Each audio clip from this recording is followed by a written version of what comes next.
Boa tarde para todo mundo que está acompanhando a gente aqui ao vivo no YouTube da TNT Esportes. A gente está aqui para falar, né, sobre a repercussão dessa Supercopa do Brasil, o jogo que terminou nesse segundinho, né? Tá todo mundo ainda se recuperando das emoções dessa disputa por pênalti. Estou aqui com o Rodrigo Fragoso, também com o Mauro Betting. A gente vai abrir a discussão sobre tudo que aconteceu nesse Flamengo e Palmeiras. Acho que não podia ser de outro jeito essa final, né, gente? Um confronto entre duas equipes que se reestruturaram, que conseguiram grandes títulos nos últimos anos, que criaram uma rivalidade muito bacana, né? Porque foram duas equipes que brigaram pelos principais títulos no Brasil e na América, e as duas equipes se enfrentam num jogão com polêmicas, com emoção, que termina 2-2 e que vai para uma disputa de pênalti das mais emocionantes que a gente já viu nesses últimos anos. Então, vou me recuperar aqui e passar a bola para vocês. Quero saber o que vocês acharam desse jogo, Mauro e Rodrigo. Vou passar a bola para o Mauro começar. Mauro, você tá com a bola aí, meu velho. Se é que ele não travou, né? Ele já deve ter feito um texto maravilhoso sobre essa final. Aposto que ele vai ter palavras para nos emocionar aqui. Mas eu acho que o Mauro tá travado por enquanto, Rô. Pode começar você daí. Vamos lá, eu acho o seguinte, só faltou um ingrediente para essa final ser absolutamente completa. Um só, para um grande jogo. Os dois goleiros batendo pênaltis. Só isso que faltou. De resto, teve de tudo, foi absolutamente completo, foi um jogo muito legal de se assistir, e eu acho que a CBF sai muito satisfeita, porque quando você coloca uma Supercopa do Brasil em jogo, quando você coloca todas as suas fichas num torneio que vai colocar o campeão da Copa do Brasil frente ao campeão do Campeonato Brasileiro, você espera exatamente o que aconteceu hoje, você espera os dois goleiros sendo protagonistas, porque as duas equipes conseguiram furar as defesas, conseguiram finalizar, conseguiram balançar as redes, não só protagonistas os goleiros, mas também com gols, e não só no 1-1, 2-2 que é ainda mais saboroso, pênaltis até o final. Então eu acho que foi um grande jogo, e dentro do que a gente pôde acompanhar, Monique, a gente pôde perceber que o primeiro tempo teve mais cara do que todo mundo imaginava. Um primeiro tempo em que o Flamengo teve mais posse de bola, o Flamengo teve 55% de posse de bola contra 45% do Palmeiras, e, naturalmente, acabou trabalhando com mais volume de jogo, mas ainda assim,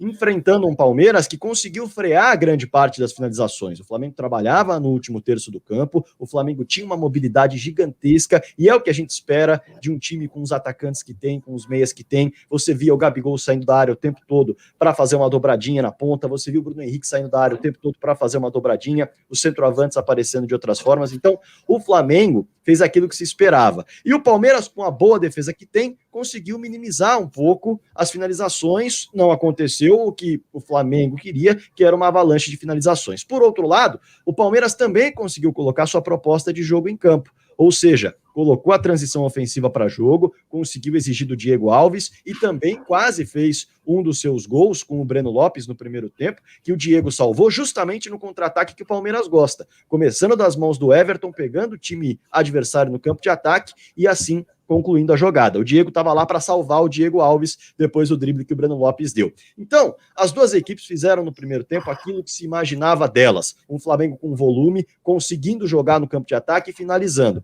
O Palmeiras esperando um pouco mais no campo de defesa, colocando o contra-ataque para jogo e também machucando o Diego Alves. Jogaço no primeiro tempo que acabou 2-1. Na segunda etapa, a gente viu algo diferente, né, Monique? A gente viu um Flamengo puxando um pouco mais o Palmeiras para o seu campo. E isso eu não esperava que o Flamengo poderia fazer contra o Palmeiras. Mas foi a estratégia, aparentemente, que o Rogério quis. O Gabriel Menino entrou muito bem no intervalo do jogo, jogador de destaque, e o Danilo também entrou muito bem, e o Palmeiras foi mais combativo no meio-campo, o Flamengo botou sua postura um pouco para trás, um pouco mais recuada, e aí o Palmeiras começou a ter mais volume do que o Flamengo, mas não teve mais posse. Isso a gente imaginava que não aconteceria mesmo. E com o volume de jogo, em um dado momento, o Palmeiras fez o Diego Alves trabalhar, o Palmeiras colocou a bola na trave, e aí o pênalti pintou mais para o finalzinho do segundo tempo, para o Rafael Veiga colocar a bola nas redes. E aí, quando o jogo se equilibrou de novo, a gente viu aquilo que a gente imaginou no primeiro tempo, aconteceu e voltou a acontecer. Com o quê? Com o Flamengo ainda no campo de ataque, colocando o Palmeiras para trás e um Palmeiras apostando na velocidade, um Palmeiras apostando no contra-ataque. Mas, nos acréscimos, aí sim a gente pode falar, Monique, o Palmeiras abdicou do jogo. Nos acréscimos, o Palmeiras falou, eu quero os pênaltis. enquanto o Flamengo falou, eu não quero os pênaltis, eu quero o resultado. O Palmeiras colocou todo o seu time no campo de defesa, o homem mais adiantado era o Gustavo Scarpa, que não tem velocidade para contragolpe, e o Flamengo colocou todo o seu time no campo de ataque. O Flamengo praticamente não tinha zagueiros no campo de defesa, eles estavam à frente da linha de meio de campo. E aí o Everton teve de aparecer 2 vezes, né, Monique? 2 vezes o Everton apareceu em 2 defesaças, 2 milagres no duelo com o Gabigol. Nos pênaltis, aí é aquela história, é confiança, é psicológico, e se dá para frisar alguma coisa nas penalidades, a gente pode frisar principalmente o protagonismo dos 2 goleiros e também algo que muitas vezes marca um jogador na trajetória dele no clube, quando um pênalti é desperdiçado com displicência. Nenhum jogador fez isso. A gente já viu acontecer isso, por exemplo, com o Pato no Corinthians, que aí muita gente pegou no pé, o próprio Roger no Corinthians também, puxando da memória, esses 2 são muito impactantes. E nós vimos nessa decisão todos os jogadores batendo forte, sem arriscar uma cobrança mais ousada. Talvez o mais ousado tenha sido o Felipe Luiz, mas não foi com displicência, foi consciente, ele errou a medida da bola alta, buscando o Everton se deslocar e colocando a bola no alto para ele não conseguir chegar. Em resumo, se o título tivesse ficado na mão do Palmeiras, estava de bom tamanho, e o título na mão do Flamengo também está de bom tamanho, foi um partidaço e o Mauro Betting já está de volta. O Mauro já está aí com a gente de novo e a gente está acompanhando imagens também da CBF TV, daquele pré-premiação ali, né? E a gente vê no detalhe o Pedro, que é um jogador que ficou fora desse jogo, que certamente teria entrado no segundo tempo, viajou com a delegação para poder estar com o time nesse momento. A gente vê ali também o Rogério Ceni cumprimentando os jogadores do Palmeiras, falando com o Cebola também, tá ali naquela prévia ali de ir para o pódio para receber as premiações. Mauro está de volta com a gente agora. Mauro, já conseguiu se recuperar de tanta emoção que teve nesse jogo? Sua internet se recuperou, Mauro Betti? A internet está médio recuperado. O coração palmeirense um pouquinho, mas o coração do torcedor rubro-negro, o torcedor alviverde, quem gosta de futebol, foi premiado com uma grande decisão, digna de uma final de um campeão brasileiro, um bicampeão brasileiro como o Flamengo, digna de uma final de um campeão da Copa do Brasil e na temporada também da Libertadores como o Palmeiras, com essa grande rivalidade mais uma vez aflorada, até por aquelas cenas lamentáveis no final do jogo, mas foi um jogaço, como se esperava desse Flamengo, pelo potencial que tem. Talvez não se esperasse tanto pelo Palmeiras, de voltando ao trabalho agora, pelo desgaste, pela atuação de quarta-feira. A gente vê o Rascaeta aí melhor em campo. Né, melhor em campo, foi um dos, né, ele, o próprio Rafael Veiga, normalmente se dá muitas vezes aí entre 2 bandeiras históricas de Flamengo e Palmeiras, o Zinho e o Djalminha, normalmente se dá por vencedor nos pênaltis ou não, poderia ser o Rascaeta, poderia ser o Rafael Veiga também, o Felipe Luiz poderia também muito bem. Poderia ser o Everton, né? O Everton também, com 3 grandes defesas, um goleiraço, e depois do jogo, poderia ser com 3 grandes defesas do Diego Alves, enfim, 2 grandes goleiros, como bem destacou o Fragoso. Claro, você vai falar, mandou na trave, o goleiro foi bem, mas de um modo geral as cobranças foram muito boas e só não defenderam mais Diego Alves e o Everton, porque as cobranças foram ótimas, muitas da rede lateral, e eles em quase todos os ângulos indo buscar. Até o Everton acertou mais lados do que o Diego Alves no final das contas, mas o Diego fez a diferença, como fez na Espanha, e como foi um jogaço, um dos melhores dos últimos anos do futebol brasileiro. Palmeiras até com mais oportunidades de gol, fazendo um golaço logo na primeira jogada com o Rafael Veiga, Flamengo buscando um empate, conseguindo um empate, conseguindo a virada, depois de um lance que eu entendo que o Adem foi bem, ao rever o lance, aquela marcação do pênalti do Wesley, que para mim, pelo menos de primeira, era fora da área, de fato foi. Aí o Palmeiras voltou melhor, foi buscando o ataque, o Abel acho que entendeu o jogo, ou já esperava isso, trocando os volantes mais pesados, colocando os moleques como o Danilo e o Menino, e o Palmeiras amassando o Flamengo, indo buscar um empate, um pênalti que no primeiro momento eu achei que não era, e depois claramente o Rodrigo Caio, até de uma maneira boba, infantil, puxa a camisa do jogador do Palmeiras, bem batido pelo Rafael Veiga, 2-2, aí o Palmeiras voltou muito, como disse o Fragoso, e o Flamengo foi empilhando chances, mas não tantas, pelo meu critério. O Palmeiras teve até mais oportunidades de gol que o Flamengo, no final das contas, 12-7, mas o goleiro do Palmeiras, mais uma vez, fazendo jus à brilhante fase, segurando o resultado, e bola escapando, batendo na trave, passando, quase que passando, e não entrando, e aí nos pênaltis, toda a emoção, o Palmeiras abriu 2 gols praticamente de vantagem, não conseguiu mantê-la e acabou levando a virada sensacional do Flamengo. Jogo de várias viradas com a bola rolando, viradas também nos pênaltis e uma super final dessa grande Supercopa. O Flamengo tem mais time, tem mais elenco, tem mais potencial, tem jogadores mais desequilibrantes, mas nessa manhã em Brasília eu entendo que o Palmeiras foi melhor, não a ponto de merecer a vitória e tal, mas é o típico jogo em que as duas equipes saem muito grandes, saem maiores do que chegaram ao estádio Mané Garrincha. E mais uma vez, né, o grande jogo do futebol brasileiro, o último grande jogo do futebol brasileiro também foi um empate por 2-2, que foi o Internacional e Flamengo. Todo mundo falava muito desse jogo, e agora parece que o placar dos grandes jogos do futebol brasileiro será 2-2, né? Vamos ver se na próxima partida será assim também. Até por isso que era o meu palpite. O meu palpite era se 2-2. Só não deu certo o ré do palpite, porque eu imaginava que o Everton ia defender mais pênaltis que o Diego Alves. Não foi o que aconteceu. E deu o Flamengo bicampeão da Supercopa do Brasil.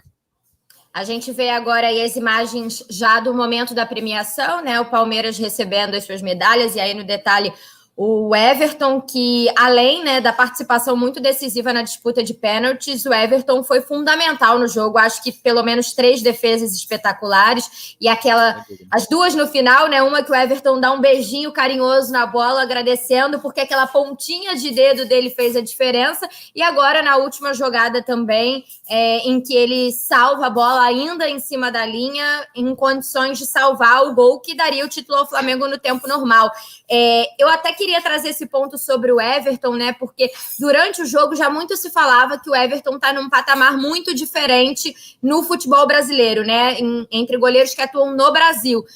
Mas dá para a gente pensar num Everton hoje como titular da seleção, Mauro? Foi uma partida realmente muito impressionante dele mais uma vez. Bem destacado, mais uma vez, aquele lance, que foi a primeira ou segunda chance do Flamengo, do Bruno Henrique, também sozinho. Para mim até foi a mais difícil defesa, que ele abre os braços como ele consegue. Não, na verdade, a mais difícil é aquela segunda defesa, aquela que ele espalma, bate na trave e volta na cabeça dele, que podia bater e entrar. Aquela foi impressionante. É que a bola escapa, até se a bola entra, a gente até fala, pô, falhou no lance do Gabriel. Não, ele teve uma recuperação mais uma vez fantástica. Hoje, no Brasil, para não dizer na América do Sul, tem sido o melhor goleiro, o Everton.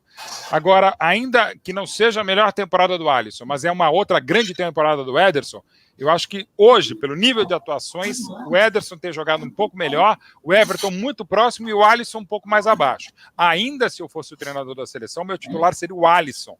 Eu acho que goleiro e seleção brasileira, você tem que dar um certo tempo, um tempo de casa, digamos assim, até pela experiência internacional, evidentemente maior tanto do Alisson quanto do Ederson. Mas o que tem jogado o Everton é fundamental. O Palmeiras chegou a essa Supercopa e chegou até os pênaltis da Supercopa e poderia, pelo Everton, ter inclusive ganhado do Flamengo antes de levar a virada, muito pelas mãos excelentes do Everton, e não só as mãos, com os pés também ele trabalha muito bem. No Brasil não tem um goleiro que com os pés para lançar, não é só para sair jogando, mas para fazer lançamento, jogadas de ligação direta, porque o goleiro não pode sair driblando, mas para lançar uma arma muito forte do Palmeiras, que é o contra-golpe, o Everton é impressionante também.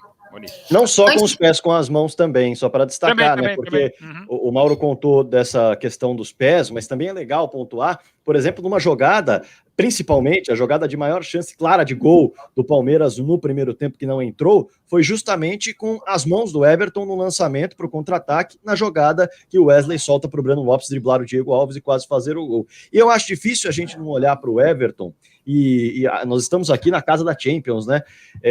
O Everton, ele enfrentou hoje, teve uma grande partida hoje, contra jogadores de seleção. A gente está falando de um Jorge Arrascaeta, que é da seleção uruguaia, a gente está falando de um Gabigol que tem uma média absolutamente impressionante nos últimos anos, pode não ter se firmado na Europa, é bem verdade, mas a média de gols dele é de outro patamar aqui no futebol brasileiro, e é um jogador que qualquer um convocaria para a seleção brasileira, assim como o Bruno Henrique também, Everton Ribeiro é jogador de seleção, ele pegou esse ataque e ele fez uma grande partida diante desse ataque. Olhando para a Champions League, eu acho que o Everton jogaria tranquilamente a UEFA Champions League. Então eu acho que ele não só está entre os melhores goleiros do país, como disse o Mauro, mas também entre os melhores goleiros do mundo hoje. Eu já quero colocar vocês na fogueira, mas antes eu quero dizer para a galera que está acompanhando com a gente, tem muita gente, mais de 8 mil pessoas acompanhando a gente no YouTube, mais de 7 mil no Facebook, que daqui a pouquinho a gente vai dar nota para os jogadores, né? Normalmente antes do jogo eles fazem lá aquela análise no de placa para escolher quem é o melhor de cada lado e montar o time, né? A seleção entre os dois times. Hoje a gente vai dar as notas, né? No nosso pós-jogo também, o Rodrigo, o Mauro, a gente vai avaliar aqui e trazer o nosso parecer daquilo que a gente viu. Mas agora eu queria colocar vocês um pouquinho na fogueira enquanto a gente segue vendo aí o Palmeiras recebendo medalhas, o Scarpa, agora o Rony indo até o pódio. Muito se falava desses dois times, de serem as duas grandes potências, de serem as duas sensações, e faltava essa final, né? E hoje, com essa final, teve um time que foi melhor em campo? Dá para dizer, depois desse jogo, que alguém é melhor? Ah, o Flamengo tá melhor, o Palmeiras tá melhor. O que vocês acharam? Então, deixa eu começar, Fragoso. Eu vi um Palmeiras que foi melhor do que eu imaginava. O Flamengo foi não pior, não tão bom quanto eu imaginava. Em termos de chances criadas, para mim o Palmeiras criou mais do que o Flamengo. Também pela necessidade de buscar o gol, né? Mas embora o Palmeiras tenha começado com um belíssimo gol do Veiga com um minuto, só um momento agora, digamos, Léo Dias, Sônia Abrão, né?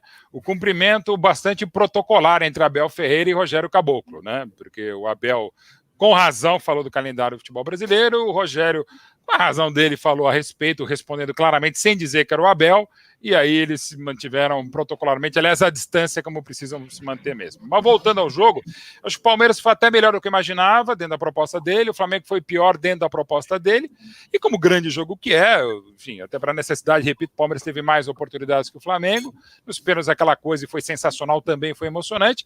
Eu ainda acho que o Flamengo tem mais time, eu ainda acho que o Flamengo tem mais elenco, eu acho que o Flamengo tem mais jogadores desequilibrantes, o Flamengo tem mais potencial, mas é impressionante a capacidade decisiva desse Palmeiras do Abel.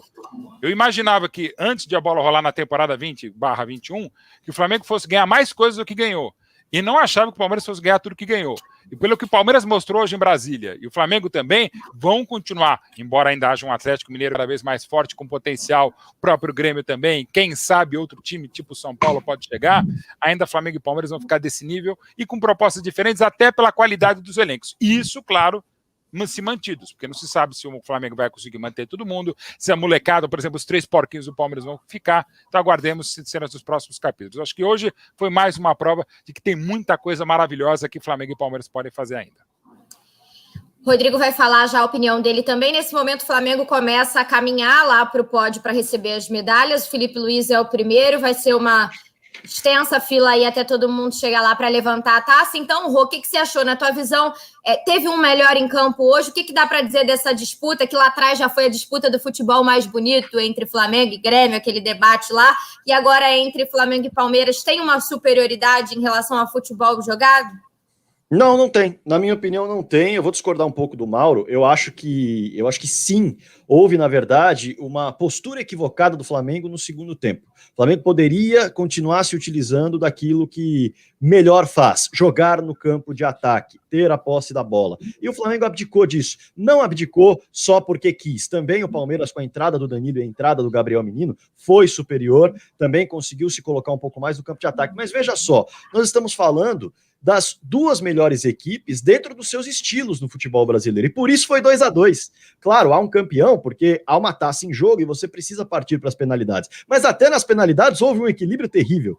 Então, não é ficar em cima do muro, mas é não ser injusto, na minha opinião. Porque eu seria injusto comigo mesmo se eu dissesse que alguma equipe é melhor ou foi melhor. A gente tem um Flamengo que, dentro da sua proposta de posse de bola, jogar no campo de ataque, ter mais volume e não buscar só espaços no campo de defesa do adversário, teve mais posse de bola no primeiro tempo com 55% e mais posse de bola no segundo tempo com 53%. E aí você observa as chances de gol que cada um teve, principalmente no primeiro tempo. Eu tenho anotado a lance aqui, mas não vou falar. O Palmeiras teve 5 lances de chance de gol, o Flamengo teve 5 lances de chance de gol.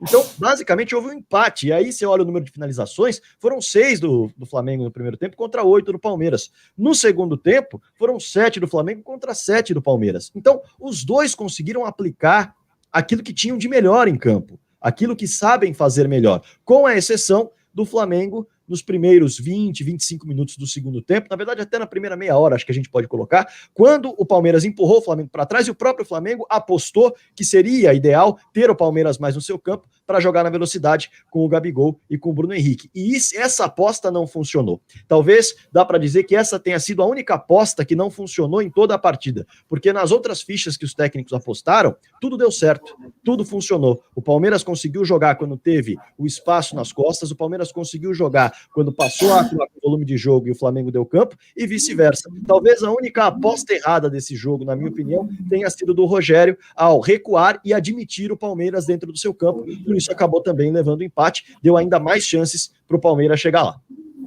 Eu, até trazendo um pouco da minha visão de quem acompanha muito o Flamengo, no primeiro tempo, se eu tivesse que apontar um jogador do Flamengo como melhor em campo, eu acho que o Diego Ribas fez uma partidaça. E aí, no momento em que o Rogério tira o Diego, o Flamengo perde muito, e principalmente porque o João Gomes não entrou como aquele João Gomes que em muitos momentos jogou tão bem, com tanta personalidade, ele entrou um pouco perdido. E o Diego, assim, eu não tenho agora essa informação, mas imagino que já estava sendo uma partida muito desgastante para o Diego, fazendo essa função que ele vem fazendo, e aí o Rogério pensou em tentar proteger mais aquele setor ali com o João Gomes, teria até a opção do Hugo Moura no banco também, mas o Flamengo perdeu demais com a saída do Diego, no momento em que o Everton já não estava tão bem na partida também, né? Muitos torcedores criticaram essa mudança e pensaram que o Rogério podia tirar o Everton e colocar o Diego um pouco mais solto, sem tanta responsabilidade de marcação.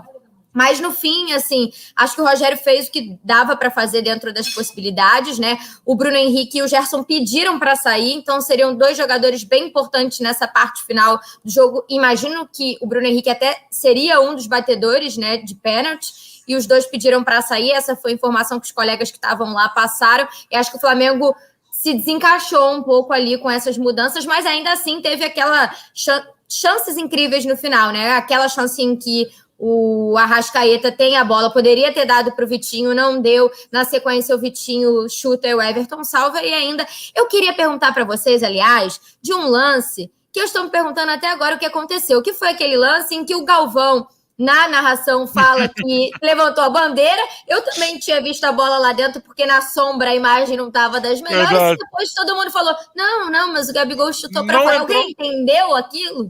Pois é, mas é bem isso mesmo, Monique. A impressão que dava, até por ser quem era que estava finalizando, o Gabigol, e pelo digamos, um efeito óptico, dava a impressão de que a bola tinha entrado mesmo, ainda mais porque o Gabigol e a posição era legal, e a bola não entrou mesmo, quer dizer, não foi gol, né? Assim, não é que a posição era legal e o gol não foi porque a bola não entrou, embora tenha passado dentro da trave, furado a rede, porque o negócio é mais... Isso que é demais. Esse Flamengo 2, Palmeiras 2, e pelos pênaltis eu perdi as contas, nem sei se foi 12-11, não sei quanto foi, porque foi um jogaço, né? E de novo, sim, teve o pênalti no travessão do Felipe Luiz, teve o pênalti do Danilo, aliás, dois grandes jogadores, essa maldade dos pênaltis, né? O Felipe Luiz era um dos grandes nomes da partida, jogadaça do primeiro gol do Flamengo, dele, e o Danilo também entrando de novo muito bem, até um pênalti inusitado, né? O tempo que ele demorou, aí você vai se cornetar. Foi por isso que o Palmeiras não ganhou, porque ele ficou meia hora para bater o pênalti. É um jogo psicológico, o árbitro está correto, falando, não, vamos voltar de novo. Peraí, não pode também levar tanto tempo. Não tem um tempo determinado, mas não pode ser o excesso de tempo que teve o Danilo. Mas, enfim, é muito legal. Pena que teve aquela treta lá no final, que talvez agora passe, enfim, aguardemos, mas foi um jogo espetacular com coisas absurdas. O Gabigol perdeu um gol que normalmente ele faria de costas e a bola ter parecido que tinha entrado, nem tinha entrado nessa final fantástica e inesquecível de Supercopa. Ô Monique, o Galvão narrou o gol, ele gritou o gol, porque eu acompanhei nos colegas da Sport TV. Ele não chega a gritar, não chega a ser um grito de gol. Ele fala um gol, né, Mauro? Ele tipo, olha o gol, olha o gol. Eu não sei porque eu já tinha desmaiado nessa hora também, mas eu acho que ele falou, olha o gol, olha o gol, olha o gol. Ele fala, ele narra o gol. Ele não dá um grito de gol, mas ele fala, olha o gol, e fala, não, parou, bandeira levantada, e aí todo mundo ficou esperando a repetição, porque não parecia nem o Everton, nem o Gabi estarem impedidos. Aí mostra a repetição, todo mundo olha e fica, gente, onde que ele achou impedimento?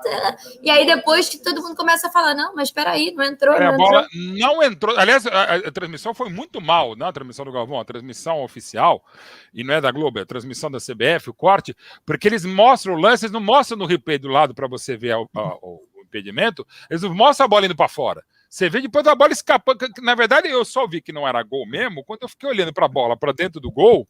Eu falei, cadê a bola? Ninguém foi buscar.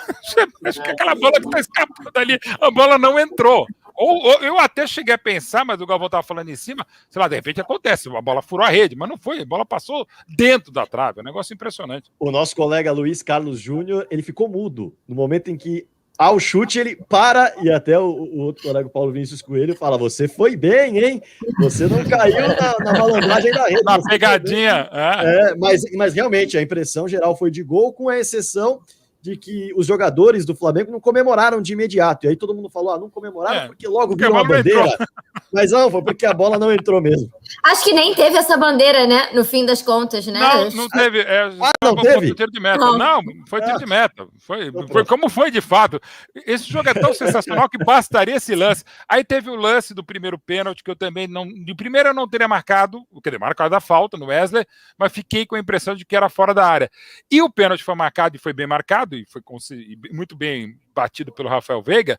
Esse no primeiro momento eu falei, não foi nada. Aí quando eu vi, de fato, houve o puxão do Rodrigo Caio, e o puxão, convenhamos, bastante desnecessário, né?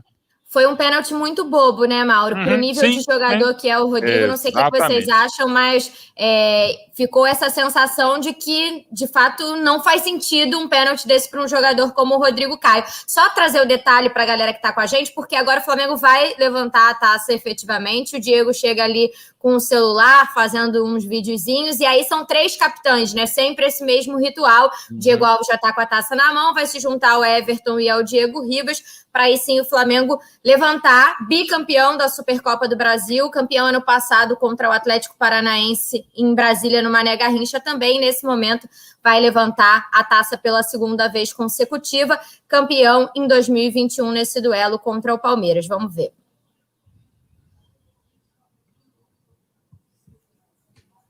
Tá aí, ó, as imagens da festa, agora é o momento da comemoração. Imagino que a gente vai trazer muita repercussão das redes sociais e vai entrar um pouco agora naquele debate de se há rivalidade ou não, né? Porque o Felipe Melo disse que a rivalidade do Palmeiras está em São Paulo. Mas a gente sempre vê muita provocação e vimos, inclusive, cenas lamentáveis ali no túnel do vestiário. Vamos ver como é que vai ser esse pós, porque já tá todo mundo com o celular na mão. Então, enquanto vocês vão analisando aí, eu também vou ficar de olho aqui para ver se alguém vai entrar ao vivo numa live para falar alguma coisa que a gente possa colocar no ar. Eu acho que a rivalidade, vou puxar essa primeiro para o Mauro trazer o comentário dele. Eu acho que essa história de rivalidade ela é bem legal, porque, primeiro, não tem certo e errado, para começar. Exatamente. É o tipo de discussão que é subjetiva. Mas já que a gente está discutindo, a gente tem que dar uma opinião. Então, eu acho que as rivalidades históricas, elas são diferentes. Nós temos uma rivalidade aqui no Brasil regional, por exemplo. Então, há a rivalidade regional do Flamengo com os seus vizinhos. Há uma rivalidade regional do Palmeiras com os seus vizinhos. Há uma rivalidade de todos os clubes com os seus vizinhos, essas históricas, porque se enfrentam a todo momento, a todo tempo, e num número muito grande de confrontos dentro de uma só temporada. Portanto, esses clássicos são os clássicos históricos e regionais. E há os clássicos nacionais, só que aí esses clássicos nacionais, eles pesam muito mais e confundem um pouco nos dias de hoje essa rivalidade, justamente pelo seguinte: nos tempos em que os clássicos históricos e regionais foram se construindo, nós não tínhamos as redes sociais, nós não tínhamos o celular, nós não tínhamos essa agilidade de comunicação. Então, na maioria das vezes, o flamenguista, quando saía na rua no dia seguinte, ele basicamente encontrava o torcedor do Botafogo, do Fluminense e do Vasco para provocar. O palmeirense tinha o vizinho corintiano, o palmeirense tinha o vizinho São Paulino, e ainda tem. Mas naquela época não tinha as redes sociais para se confrontar, digamos assim, se sacanear e brincar, e, portanto, acirrar ainda mais tudo o que está acontecendo entre grandes rivalidades nacionais. Por isso, a rivalidade nacional passou a ganhar muito mais repercussão e até uma cara de rivalidade histórica, porque agora as redes sociais aproximaram os torcedores. E aí, torcedores de Palmeiras e Flamengo se provocam o tempo todo, assim como torcedores de Flamengo Internacional, de Corinthians Internacional, por exemplo, uma rivalidade que também pega fogo hoje em dia. E tem muito, muito, muito a ver justamente com isso, justamente com as redes sociais que aproximam torcedores, e agora não tem mais essa de rivalidade só com o meu vizinho, porque abrir o celular, você provoca um monte de gente que mora em outro estado, em outro país, em outro continente, e por isso há essa rivalidade. Mas são rivalidades diferentes. Que ela existe, e ela passou a existir também por conta do termômetro dos clubes. Se Palmeiras e Flamengo estivessem em momentos absolutamente diferentes, o Flamengo mal ou o Palmeiras muito mal, o peso dessa rivalidade seria muito menor. As torcidas encarariam esse jogo como um outro jogo, mais um jogo, não a Supercopa, evidentemente, mas confrontos entre esses dois times. Agora que os dois estão muito bem, claro que a rivalidade, o termômetro sobe e as redes sociais aproximam. Mas, por exemplo, Flamengo e Botafogo sempre será um jogo de grande rivalidade, mesmo o Botafogo na segunda divisão, por exemplo. Palmeiras e Corinthians, o Palmeiras muito bem, o Corinthians mal, sempre será um jogo que vai pegar fogo. Então eu acho que essa é a diferença. Mas que existe rivalidade, existe.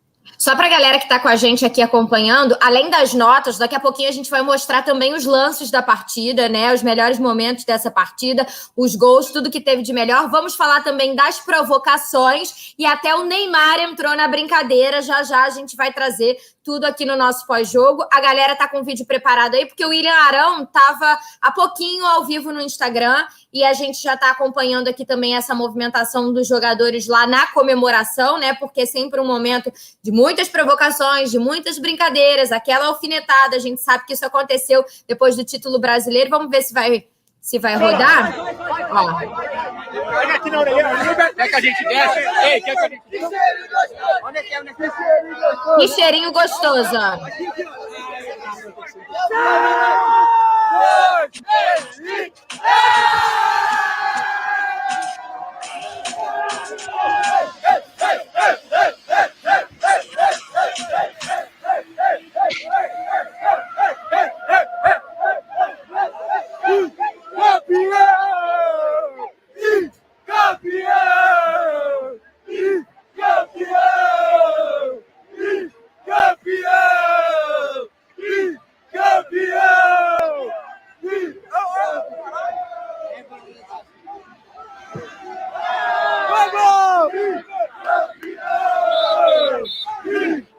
A gente vendo detalhes da comemoração pela câmera de William Arão.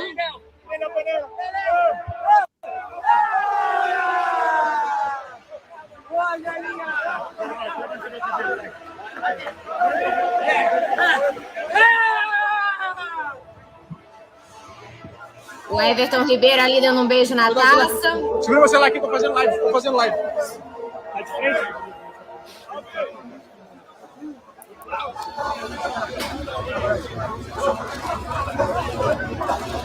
É isso, a gente conseguiu acompanhar um pouquinho aí da movimentação ali pelo olhar dos jogadores, né? Termina com o Arão falando aí, linda é a taça, né? E a gente está de olho aqui nas redes sociais, já a gente vai trazer todos os detalhes dessas provocações, como eu disse, até o Neymar entrou na brincadeira, já a gente vai contar tudo para vocês, estamos de olho também na movimentação, em tudo que os jogadores estão postando, tudo que eles estão fazendo, live, vídeo, a gente vai trazer toda essa repercussão aqui dentro do nosso pós-jogo. Sobre a rivalidade, Mauro, você acha que já está nesse nível de rivalidade? Você acha que está mais para o que disse o Felipe Melo? Então, por exemplo, hoje já vai ter um clássico mineiro que vai completar agora em abril 100 anos, né? Pegando um dos litigantes aí, o Palmeiras, ele joga contra o Corinthians desde maio de 2017, vai completar 104 anos. Então não tem como a rivalidade local, estadual, ser maior do que uma rivalidade regional, no caso do Brasil, né? Você pega, por exemplo, um Barcelona e Real Madrid, é diferente, né? Claro que é uma grande rivalidade entre Atlético de Madrid e Real Madrid, já é bem menor entre Barcelona e Espanhol pelo tamanho dos clubes. Tudo que falou Fragoso é fato, mas é dever dizer que não é só para as redes sociais. Você já tinha, aí por algo que eu entendo que a gente evoluiu, um componente muito bairrista e muito clubista. Você que chama a imprensa, nós, e com razão muitas vezes, de clubistas e bairristas, os nossos antecessores aqui, não, evidentemente na TNT Esportes, mas em rádio, TV, jornal, eram muito mais barristas, muito mais clubistas, acredite. A ponto de pegar um exemplo rubro-negro, o Zico era chamado de craque do Maracanã, e só do Maracanã. Eu sei que ele marcou 334 gols no Flamengo, mas o Zico é um dos maiores jogadores da história do futebol mundial. E a imprensa de São Paulo falou, craque do Maracanã.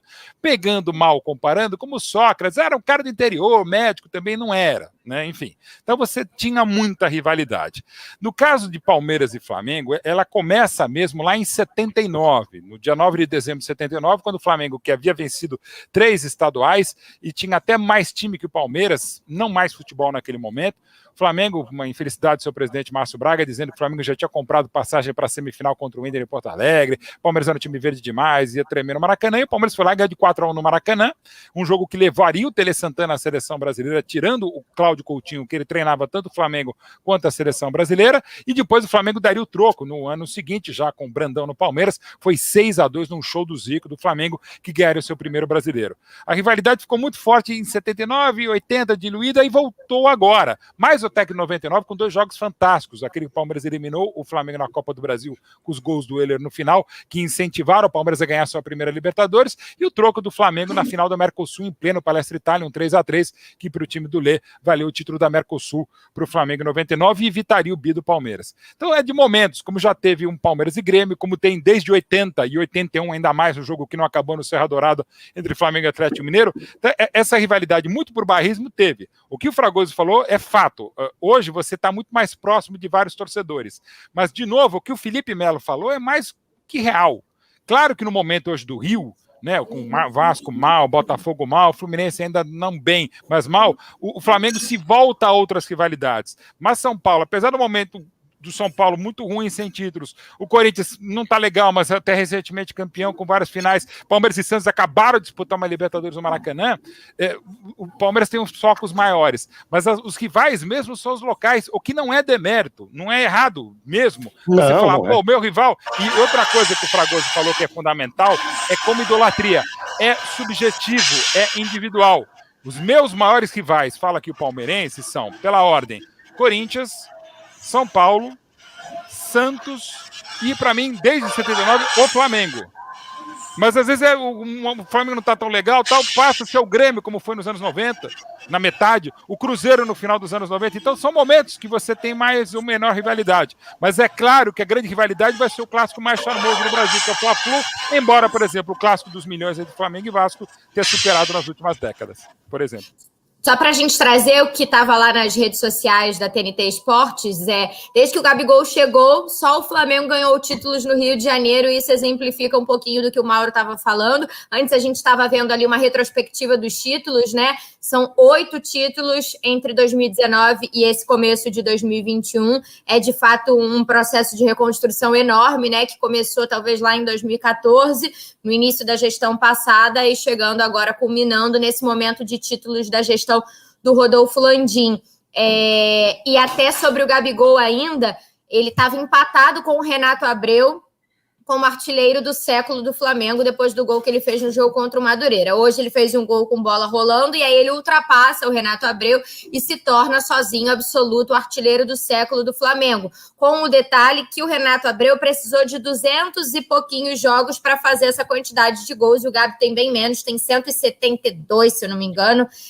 Então, é mais um número impressionante, está aí também, ó, nas redes sociais, lá no Instagram, em destaque, no Twitter também, o Gabi fazendo história, maior artilheiro do século do Flamengo, com 74 gols. Ele já tinha dito, ao empatar com o Renato Abreu, que ficava muito impactado de chegar a esses números, né, sendo tão jovem ainda, e mais uma vez vai entrando para a história. E o pênalti do Gabigol parecia câmera lenta, não sei se vocês concordam comigo, mas acho que foi um dos mais emocionantes, e principalmente porque era o último das cobranças normais, né?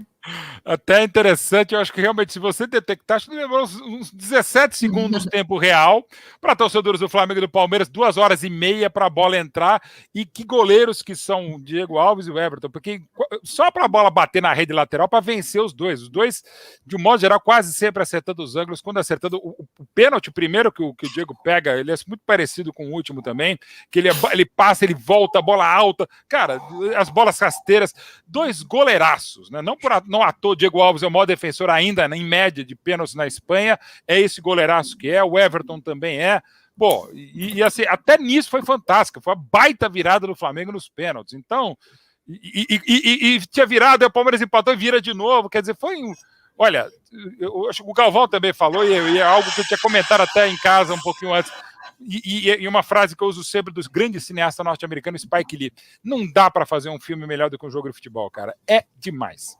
E assim, só complementando em relação ao Gabigol mesmo, Monique, eu acho que é preciso trabalhar que talvez o Gabigol seja, hoje, talvez nessa última década, o grande atacante do futebol brasileiro. Porque desde que ele sai, não só a questão da regularidade, da média de gols, desde que ele sai da base, ele tem um 2013 com 2 gols em 13 jogos, ele saiu do Sub-17 do Santos. E aí em 2014 ele já tem 56 jogos e 21 gols. Em 2015, 56 jogos e 21 gols de novo. Em 2016, 2016, ele faz 29 jogos antes de partir para a Inter de Milão com 12 gols. Aí ele passa 16, 17 na Inter de Milão. Em 2018, ele volta para o Santos e volta com 52 jogos e 27 gols. No Flamengo, 59 jogos em 2019, 43 gols. E em 2020, 43 jogos, 27 gols. Quer dizer, é um atacante que ele não teve fase ruim. A fase ruim é um período ali que ele fica sem marcar, 2, 3 jogos, algo desse tipo, mas na regularidade, no todo das temporadas, enquanto ele foi profissional no futebol brasileiro, eu tô sendo literal, enquanto o Gabigol foi profissional no futebol brasileiro, ele foi de uma média de gols impressionante, vestindo ou a camisa do Santos ou a camisa do Flamengo. E até sobre o que o Mauro falava, né, da batida precisava ser perfeita, foi assim a primeira do Arrascaeta. O Everton foi inteiro no canto, mas o Arrascaeta cobrou com uma precisão absurda, senão o Everton certeza pegaria aquele pênalti. Só pra gente amarrar o assunto da rivalidade, o Marcos, goleiro, se manifestou também, né, ele tá sempre muito presente nas redes sociais, ele botou lá, ó, aguenta a urubuzada agora. Acho que isso traz uma pitada também do que é essa rivalidade, porque certamente os rubro-negros vão pegar no pé dos palmeirenses, e aí a gente vê e traz a repercussão do Marcos, que sempre se manifesta depois de derrota ou vitória do Palmeiras, ele tá sempre muito ativo lá nas redes sociais. Tô lendo algumas mensagens aqui no Twitter, e aí vocês vão poder falar melhor, né? Tem sempre aqueles que acabam ficando como os vilões, né, da situação. A gente vai falar da arbitragem daqui a pouquinho, também vamos entrar nos lances mais polêmicos e ouvir a opinião do Mauro, do Rodrigo, debater esses lances aqui, mas sobre aqueles que acabam ficando, né, com um carimbo de vilão no jogo, eu tô vendo muita gente aqui reclamando do Luan e reclamando do Mike do lado do Palmeiras, reclamando, perguntando se o Rodrigo, que é setorista, não vai questionar a diretoria quando que o Luan vai sair do Palmeiras. Tá aqui, tô vendo as mensagens de todo mundo, e eu fiquei pensando muito nisso no momento em que o Michael vai para a bola, podendo definir a situação, porque o Michael vive um momento de muitas críticas no Flamengo, né? E eu pensando no lado humano, eu só pensava assim, se acontecer do Michael perder, vai ser muito difícil de ter uma sequência no Flamengo, né? E esses jogos são bem delicados nesse lado também por conta dessas críticas ou dos jogadores que não estão vivendo um grande momento no time em relação à torcida. Vocês acham que ficou pesado para o Luan, ficou pesado para o Mike? Qual a visão de vocês? Eu estou só repassando aqui porque tem muita gente cobrando, pedindo para que a gente fale sobre isso aqui na live. Mauro vai primeiro ou vou eu? Não, vai você, Fragoso. Tá, em relação ao Mike, eu acho que aí é detalhe, aí é aquela história que passa, até porque o Mike, ele nem titular é. Agora, quando a gente tá falando de um jogador titular como o Luan, e que, nossa, eu acho que o Luan é muito azarado, sabe? Eu acho que ele é um cara de uma capacidade técnica incrível, é um cara de tempo de bola muito bom, mas é impressionante como em momentos decisivos as falhas passam por ele. E aí eu digo passam por ele porque há falhas que nem são dele, mas acaba acontecendo. Então, assim, ele ficou marcado nas últimas 2 eliminações do Palmeiras na Copa Libertadores da América, eliminação para o Boca Juniors, ele ficou marcado porque levou um baita drible. E assim, ele levou um baita drible, mas foi porque o drible foi muito bom. E isso contra o Boca Juniors. Contra o Grêmio, ele de fato acabou levando um drible que ele se desequilibrou, e aí muita gente pode falar que faltou técnica ali, faltou talvez, mas levou o drible. Não só ele levou, como o Thiago Santos também levou, mas só ele ficou marcado também, porque na última Libertadores ele também havia participado do lance do gol, se não me falha a memória, do Benedetto. E aí pinta a Libertadores que o Luan joga como um guerreiro e monstro, joga muita bola na Libertadores, ele consegue ser um dos melhores contra o River Plate, por exemplo, num jogo que vai ficar para a história, e aí no fim das contas, ele tira esse peso, ele é campeão da Libertadores, e eu até entrevistei o Luan no canal de placa do YouTube, perguntei para ele sobre isso, falei, Luan, e aí? Você agora consegue deixar para trás esse peso, essa história? E ele, cara, eu não me incomodo com isso, mas é muito bom poder comemorar o título, agora deixar essas coisas para trás e tudo mais. Chega no Mundial e ele comete o pênalti do jogo do Tigres. E aí muita gente fala, não devia ter cometido pênalti, porque o jogador não ia pegar a bola, tal, enfim. Ficou marcado.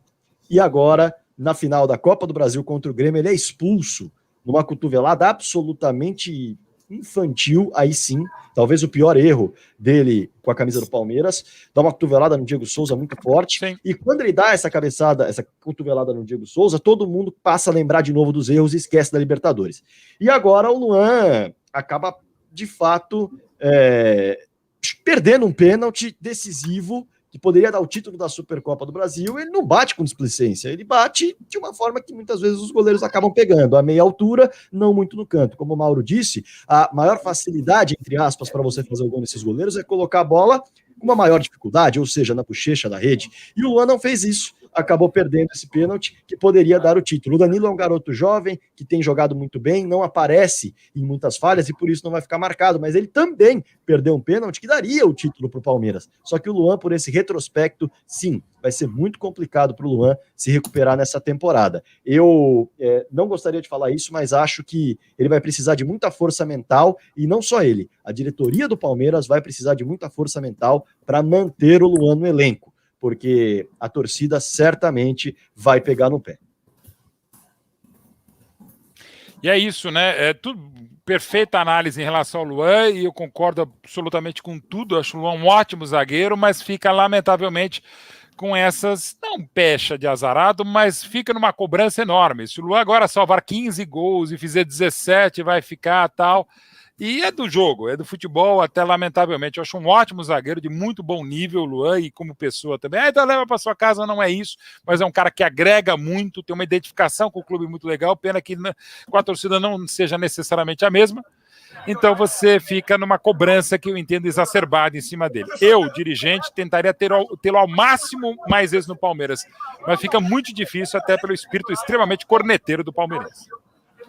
Eu tô vendo aqui algumas imagens que estão rolando nas redes sociais, né? O Arrascaeta foi lá entrar no carro que ele ganhou por ser eleito melhor em campo, e aí aconteceu uma cena estilo BBB, prova do líder de resistência. Estão todos os jogadores do Flamengo enfiando dentro do carro junto com o Arrascaeta. É uma loucura. E eu tava lendo aqui, a gente vai falar sobre a arbitragem agora, mas antes... Rapidinho. Eu fico imaginando agora o diretor de marketing da empresa do carro deve estar rezando pro carro. Tá feliz. Tá feliz aguentar, né? E, gente, por favor, estão todos testados também. Evitem aglomeração, mas nesse caso tá todo mundo testado, tá valendo, tá? Por favor, não repitam. Eu vou mandar para o nosso diretor aqui. Eu não sei se a gente vai conseguir colocar essa imagem aqui na nossa live, mas eu vou mandar para o nosso diretor, para o Túlio, para ele ver se consegue colocar, porque, ai meu Deus, é cada coisa. Mas antes da gente entrar no tema arbitragem, que tem alguns pontos importantes, a gente tem uma imagem bem boa para mostrar aqui também. Eu queria só trazer uma fala do Gabigol, né? Alguns jogadores já deram entrevista logo depois ali do apito final, antes do pódio, e aí ele fala o seguinte, Mauro Betti, Rodrigo Fragoso. O melhor time venceu. Esse é o destaque da aspa do Gabriel, que é a seguinte. Ele diz, o título representa tudo. A gente treinou muito, se dedicou, às vezes só aparece aqui a gente sendo campeão e brincando, mas durante a semana a gente se dedica nos treinos. Foi um título merecido, o melhor time venceu. Vocês acham que teve uma pontinha de provocação aí nessa declaração do Gabi, que gosta, né, de dar aquela alfinetadinha? Acho que não, normal. Aliás, claro, não vi tudo, e de novo faz parte. Alguns perfis são mais baixos, outros são mais provocativos, e é de cada um, desde que segura as pontas, não tem problema. Tô achando muito legal, porque foi muito grande, afinal, foi muito equilibrada, pelo que o Flamengo vinha fazendo. Eu sei que era só Madureira, mas foi um primeiro tempo sensacional, segunda-feira à noite, Volta Redonda. O Palmeiras tinha que fazer, né, Mauro? Tinha que fazer, e fez a dele, contra um time que vinha até invicto. E também compreensível, o Palmeiras voltou agora de uma temporada ainda mais insana que a do Flamengo, com um elenco com menos qualidade, não menos, tão menos quantidade. Libertadores, Copa do Brasil, jogou quarta na Argentina, joga hoje, joga quarta volta em Brasília, joga sexta clássico contra o São Paulo, no domingo contra o Santos. Uma loucura, e mesmo assim o Palmeiras se superou, fez uma grande partida, foi um jogaço. Ganhasse o Flamengo no tempo normal, ganhasse o Palmeiras no tempo normal, tudo dentro da melhor paz, e o que é bacana, teve aquele entreveiro lá no final, saberemos cenas dos próximos capítulos depois, mas de novo, foi um jogo sensacional, espetacular, digno das grandes camisas e dessas grandes histórias, sobretudo desde 2016, de Palmeiras e de Flamengo. Eu não vejo como provocação, não, Monique. Eu acho que o Gabigol seria estranho se ele falasse o pior time venceu. Aí sim seria muito estranho. É claro que ele vai falar que o melhor time venceu. Ele tem razão em brincar. Eu acho que faz parte do futebol e a gente sente falta disso. Aliás, eu peguei muito pouco. Eu tenho 28 anos. Eu peguei muito pouco do futebol provocação, do futebol brincadeira, de uma forma muito saudável, eu tô falando. O Mauro pegou muito mais esse período em que os jogadores brincavam, até apostavam em entrevista coletiva. Então, assim, Eu acho que tem mais é que brincar mesmo, principalmente quando você conquista um título. E claro que os jogadores do Flamengo sabem que o Palmeiras jogou muito bem, assim como os jogadores do Palmeiras sabem que o Flamengo jogou muito bem. Em relação ao melhor time ter vencido, acho que eu já coloquei minha opinião sobre isso. Eu acho que os dois times que aplicam melhor as suas estratégias no futebol brasileiro conseguiram jogar e conseguiram aplicar aquilo que imaginavam. Venceu o melhor nos pênaltis, mas o empate justifica o equilíbrio de forças entre essas duas equipes, que se jogarem mais algumas vezes nessa temporada, com ritmo, imagino que nós veremos muitos jogos excelentes e com resultados também imprevisíveis, empates, vitórias e derrotas. Bom, a gente conseguiu o vídeo. Vamos botar aqui na tela o momento da prova de resistência. Todo mundo dentro do carro do Jorge Arrascaeta. O Diego Alves está com as pernas penduradas na janela do motorista. E esse é o momento. Todo mundo querendo entrar no carro junto com a Arrascaeta. Nem todo mundo coube, né? O Isla tá ali do lado de fora, o Bruno Henrique, o pessoal batendo no teto. O carro já vai chegar naquele esquema, né? Na casa do Arrascaeta. Revisão na hora que sair do estádio já. Isso aí, já. Tem que ir para revisão. Se fosse o grande Zico, né, que tem até hoje o carro Toyota que ele maravilhosamente, dignamente ganhou no Mundial conquistado pelo Flamengo em 81 contra o Liverpool, o Zico ia dar um jeito de não ia chegar ninguém perto, como até hoje não chega na garagem dele. Bom, vamos falar da arbitragem agora. A gente segue de olho aqui nas redes sociais para acompanhar a repercussão, o que os jogadores, o que os personagens estão falando. O Rodrigo está de olho também para ver se começa a entrevista coletiva do Abel Ferreira. Eu já estou vendo a galera... Não vai falar, né? É verdade. Nem o Abel, nem o João nem Martins. Nem o assistente, é verdade. Vitor Castanheira é quem deve conversar com os jornalistas. Aí dá uma prejudicada, né? Dá uma boa prejudicada. Dirigiu uma vez só o Palmeiras, vai falar, e eu acho que essa entrevista coletiva promete demais. A do Rogério vai ser bacana, vai ser legal, até porque, evidentemente, vai ter o banho de isotônico, vai ter aquela brincadeira toda e a alegria do título, mas a gente sabe, pelo primeiro tempo e pelas expulsões, que a comissão técnica do Palmeiras vai chegar revoltada nessa entrevista coletiva. E eu tô esperando com alguma ansiedade, Monique Danella, para ver qual vai ser a postura do Vitor Castanheira. E essa pergunta que a nossa produção já está colocando aí na tela, a galera inclusive pode participar, comentar no chat aqui do YouTube e também no Facebook. O Palmeiras reclamou muito da arbitragem. Tem motivo para reclamação? Você, torcedor do Palmeiras, do Flamengo, de qualquer outro time que está aqui acompanhando com a gente, pode dar a sua opinião. Você acha que, de fato, a arbitragem favoreceu o Flamengo em algum sentido ou que a arbitragem prejudicou o Palmeiras em algum sentido? O Mauro e o Rodrigo vão falar um pouquinho sobre isso. A gente está com a foto na tela do lance milimétrico, né? Como está escrito aqui na nossa legenda lá no Instagram da TNT Esportes, que foi o pênalti, ou não, cometido pelo Isla, a falta cometida pelo Isla no Wesley, que num primeiro momento o Voaden marcou pênalti, depois ele acabou voltando atrás, ele nem chegou aí ao monitor, né, ele confiou no que o VAR passou para ele e deu falta fora da área e voltou atrás da marcação do pênalti. Talvez esse tenha sido mais polêmico, né, acho que com certeza foi o lance mais polêmico, ou que talvez esteja revoltando mais a torcida do Palmeiras. Vocês acham que há motivo para reclamação, Mauro, Rodrigo? Vou deixar o Mauro começar, que ele tem mais experiência para falar de arbitragem. Então, reiterando, no primeiro momento eu achei falta fora da área, falta, acho que não se discute. O árbitro marcou, estava razoavelmente bem posicionado, aí o lance foi marcado como falta e não pênalti. E eu fico com essa mesma interpretação. O toque do Isla no Wesley, para mim, acontece fora da área, pouco à frente da linha, por questão de poucos centímetros mesmo, mas para mim foi falta fora da área, bem marcada. Existe uma imagem até mais aproximada do lance, e aí eu vou falar o seguinte, tá? Eu prefiro, aliás, pronto, o Túlio já aproximou. Eu vejo aí, eu posso estar errado, posso estar cego, aí o torcedor vai me matar ou não. Eu vejo a ponta do pé do Wesley na linha. E eu conversei com um árbitro e ele disse que se a ponta do pé está na linha, se você olhar a imagem, eu estou olhando nesse momento, e eu estou vendo que parte da linha está embaixo do pé do Wesley. Parte da linha está embaixo do pé do Wesley. E nesse sentido, é pênalti. Então eu acho que o VAR errou. Mas aí, é aquela história. O que eu acho mais interessante não é a minha opinião, nem a opinião do Mauro, nem a opinião de ninguém. Eu acho que o mais interessante é o seguinte, a CBF divulgar, e aí eu tô falando até a título didático, tá? Assim como a Conmebol faz, a CBF divulgar o momento da discussão desse lance no VAR. A Conmebol colocou isso à disposição nas fases finais da Libertadores e foi muito legal e didático, educativo. Importante para o torcedor entender o que foi observado dentro da cabine do VAR para afirmar se houve um erro ou não houve, se houve interpretação errada, se foi muito rápido, se foi muito devagar, enfim, qualquer conclusão. Mas eu acho que a grande sacada desse lance é a CBF divulgar o que foi discutido e que imagens foram vistas no VAR. Eu acho que essa é a grande opinião que importa, essa é a minha grande curiosidade. Mas a minha opinião, aproximando a imagem, é possível observar que há a ponta do pé do Wesley cobrindo uma parte da linha, sendo assim, a penalidade deveria ter sido marcada pelo VAR, na minha opinião.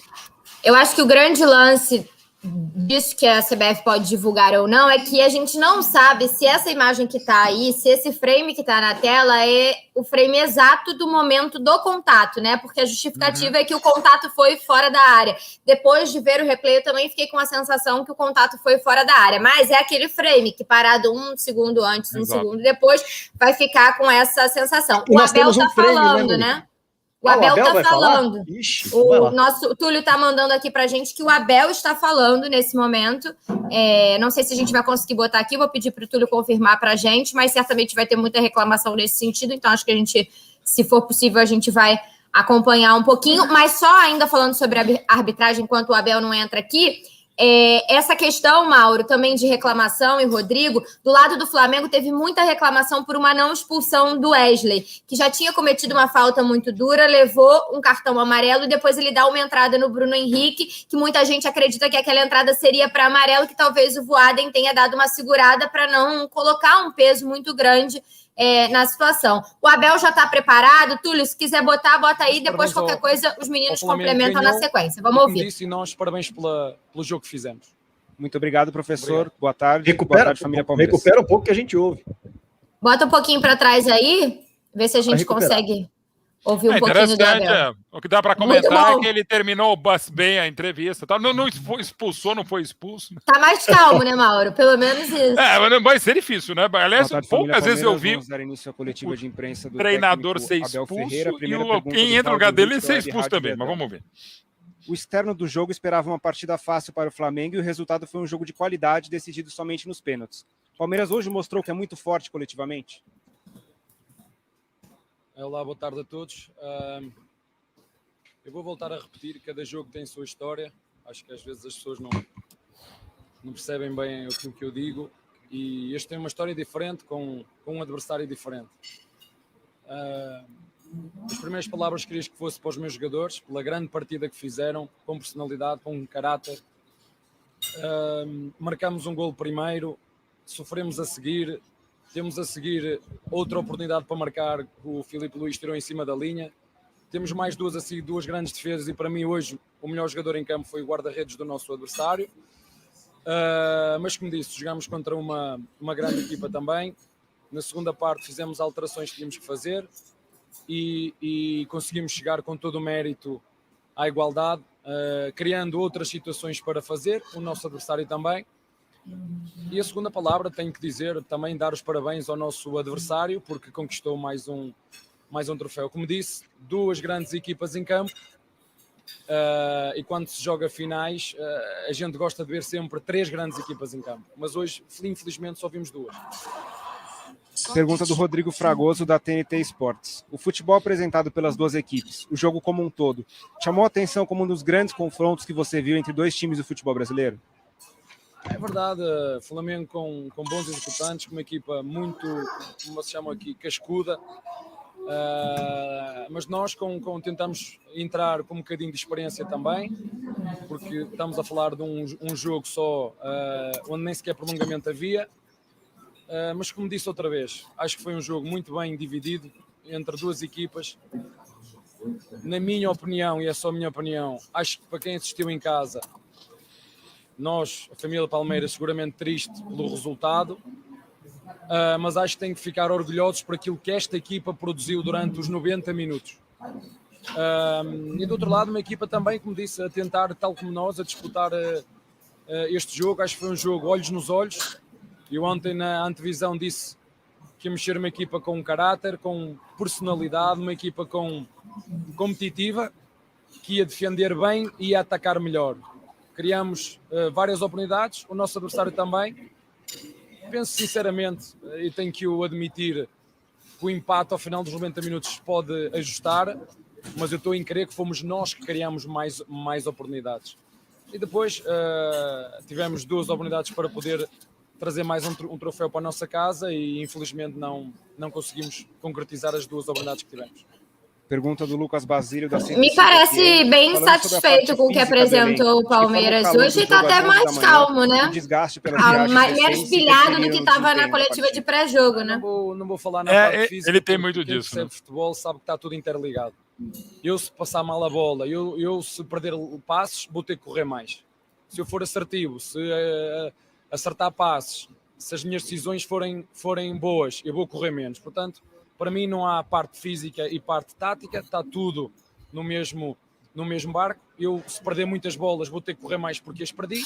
Se tiver bola e conseguir desequilibrar o nosso adversário através da circulação com a intenção de fazer golo ao nosso adversário, nós não queremos ter bola para dizer que temos mais posse de bola, nós queremos ter bola para enervar o adversário, nós queremos ter bola para criar oportunidades e fazer golo, é por isso que nós gostamos de ter bola. Portanto, eu acho que não houve interferência física. Agora acredito,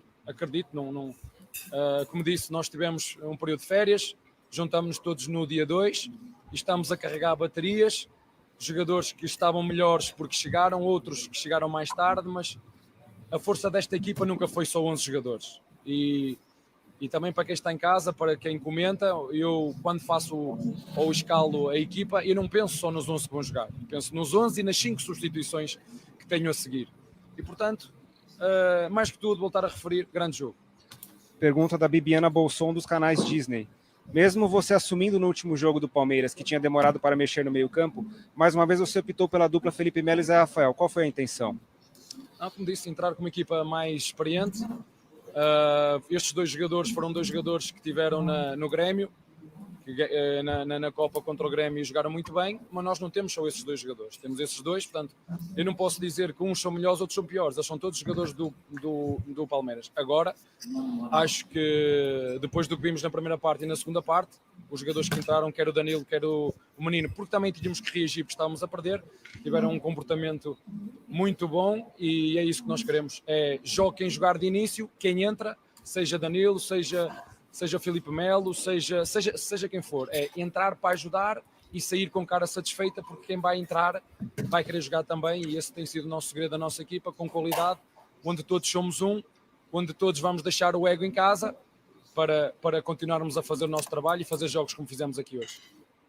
Pergunta a gente está acompanhando aí um pouquinho do Abel Ferreira, até surpreendendo, né? Porque teve um momento de domínio alternado entre os dois times. Ele se mostrou bem mais tranquilo, muito mais tranquilo do que a gente viu o Abel no jogo, do que a gente viu o Abel no pré-jogo, e elogiando bastante a equipe do Palmeiras, explicando as decisões que ele tomou no campo, né? Falando de um pouquinho desse duelo com o Flamengo, né? Do grande jogo que foi entre Flamengo e Palmeiras. Você imagina poder contar com o reforço do Luiz Adriano? Eu ainda estou ouvindo um pouquinho do Abel aqui, vocês também tiveram um pouco de dificuldade de colocar a partida e focar no objetivo, que é a já a gente vai ouvir também o Rogério Ceni, a coletiva ainda não começou, estou de olho aqui, o pessoal está mandando as perguntas e já a gente vai poder acompanhar também um pouquinho, se não demorar muito, o Rogério para chegar. Mas é isso, a gente ainda tem um pouquinho mais de Abel, vamos ouvir mais um pouquinho do Abel sobre a arbitragem. Falou-se na coletiva que o segredo dos campeões é anular todos os elementos que cercam a partida e focar no objetivo, que é a vitória. Hoje o time, e até com a sua própria expulsão, tiveram um pouco de dificuldade de colocar isso em prática? Ainda bem que falas da própria expulsão, que é para ficar já aqui claro entre nós. Eu chamo-me Abel Ferreira, tenho 42 anos e sou responsável por aquilo que digo. Não pelo que os outros escrevem, por aquilo que digo. Eu fui expulso porque disse isto. 2 grandes equipas em campo, na minha opinião, mereciam um árbitro do mesmo nível.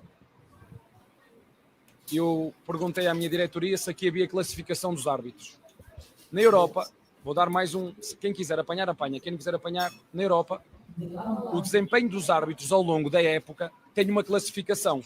Uns que descem, outros que sobem e outros que ficam em primeiro.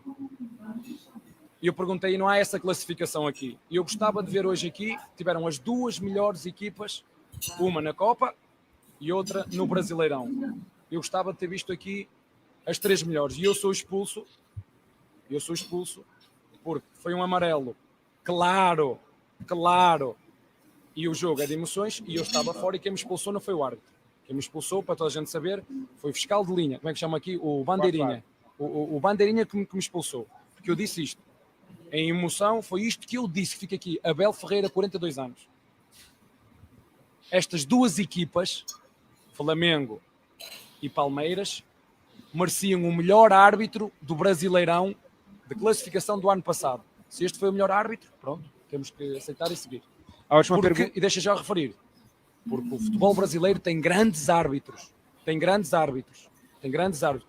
aí um ou outro, tem grandes árbitros. O Daronco. A última pergunta, que já foi respondida, do Pedro Marques da Jovem Pan, do Gabriel Iocoto do Verdaz, do Felipe Silva do IG. Como você E na realidade foi o melhor árbitro do Campeonato Brasileiro, né? Foi a melhor equipe eleita para isso. Vamos ver sobre o lance do pênalti. Acabamos de perder agora um jogo, onde mais uma vez a minha equipa teve muito, muito bem, contra uma equipa que jogou muito bem. Mais uma vez volto a referir, foi uma grande promoção do futebol brasileiro para qualquer canal que foi transmitido e para qualquer país. Parabéns. Voltar a referir, dar os parabéns a quem ganhou e dar os parabéns à minha equipa, aos meus jogadores, por o grande jogo que fizeram. Pá, e desculpem, não posso tirar o brilho àquilo que foi a nossa exibição, àquilo que foi o nosso adversário, e falar de um elemento que não... Parabéns às 2 equipas, parabéns ao Flamengo que ganhou, e como disse, e nós parabéns pelo jogo que fizemos. Muito obrigado, professor. Obrigado. Boa tarde, família Palmeiras. Tá aí, então, a coletiva do técnico Abel Ferreira, falando um pouquinho sobre os lances envolvendo a arbitragem, principalmente sobre a expulsão dele, né? Explicando o que foi que ele falou que acabou acarretando na expulsão, no cartão vermelho. O que vocês acham do ponto do Abel? Talvez a expulsão tenha sido exagerada, ou o que talvez tenha incomodado a arbitragem foi a postura que ele estava tendo, muito enérgica ali na beira do campo, gritando, falando, reclamando. O que vocês acham do que ficou e do relato que fez o Abel Ferreira, 42 anos? Eu me pergunto, eu vou até jogar essa para o Mauro, eu me pergunto, assim, com todo o respeito ao Abel e toda a experiência dele, eu nunca estive na beira do campo comandando nenhum time, mas o que ele ia ganhar falando isso para o árbitro? Eu não vou nem questionar a expulsão. O que ele ia ganhar falando isso para a equipe de arbitragem? A única coisa que ele poderia ganhar era um cartão. Era a única coisa que ele poderia ganhar. Ele já tinha um amarelo. E ele já mais tinha. Mais um motivo, né? Então, Mauro, eu acho assim, a gente pode até discutir a expulsão aqui, mas a experiência do Abel, ela deveria ser usada não para falar esse tipo de coisa na beira do gramado, não para pressionar a arbitragem. É claro, a gente pode discutir a arbitragem do Voaden, que eu acho que errou para os 2 lados em alguns momentos, mas o principal ponto é, a experiência do Abel deveria entregar ao dia a dia de beira de gramado do Abel que ele não pode insistir e ficar dando murro em ponta de faca com frases que não vão ajudar em nada o time dele. Ele não ganhou nada e não ganharia nada falando isso. Eu duvido que o Voaden passasse a apitar de uma forma diferente ouvindo isso do Abel Ferreira. Pelo menos eu duvido, Mauro. Por aí também. O problema do Abel, eu até acredito que ele possa ter realmente falado o que ele falou. A história dele, o histórico dele, faz com que a gente escute com muita atenção aquilo que ele falou. Mas o próprio histórico dele como árbitro, como treinador / árbitro que ele parece querer ser, faz com que você também duvide. Porque hoje ele é o treinador mais indisciplinado no futebol brasileiro. E também o mais marcado pela arbitragem por conta disso. E isso é contraproducente para ele e, claro, para o time dele, no caso o Palmeiras. Então ele precisa se segurar mesmo, com ou sem razão. E entendo que, naquele momento do jogo, ele reclamou basicamente por um cartão que eu também teria mostrado para o Diego. Mas, eu assim, também. Né? Que eu acho que foi talvez um dos maiores erros do Voaden, foi não mostrar esse cartão para o Diego. Esse lance que a Monique falou há pouquinho antes, a gente ouviu o Abel também do Wesley, era um lance que você poderia discutir um segundo amarelo, eu não daria. Eu teria dado para o Diego, eu não daria para o Wesley, mas assim, eu acho que pela dificuldade do jogo, pela qualidade, velocidade e tensão, entendo que o Leandro Voaden foi muito bem. Ele teria errado no lance do pênalti, enfim, na minha opinião, o primeiro. Foi muito bem ao marcar no campo um pênalti que eu não tinha visto nem pela televisão, o pênalti do puxão do Rodrigo Caio no Rony, e nos pênaltis, com defesas, nada para mim que fosse o caso para, por exemplo, repetir cobrança. Então, acho que ele foi muito bem pelas circunstâncias. E, claro, ele vinha, mas ele já vinha com a prevenção contra o Abel. De novo, assim como o jogador de determinado clube, de todos os clubes estudam os adversários, os árbitros também estudam os seus atletas que eles vão dirigir. E não é prevenção, é estudo, é preparação. Porque, de repente, os atletas e a comissão técnica também estudam os árbitros. Menos do que deveriam, mas estudam hoje. Mas ainda está muito devagar também isso por responsabilidade da comissão técnica e dos profissionais que são jogadores, que não estudam tanto como deveriam. Eles deviam estudar mais a regra do jogo para não falar e não fazer tanta bobagem, e saber usar a regra do jogo.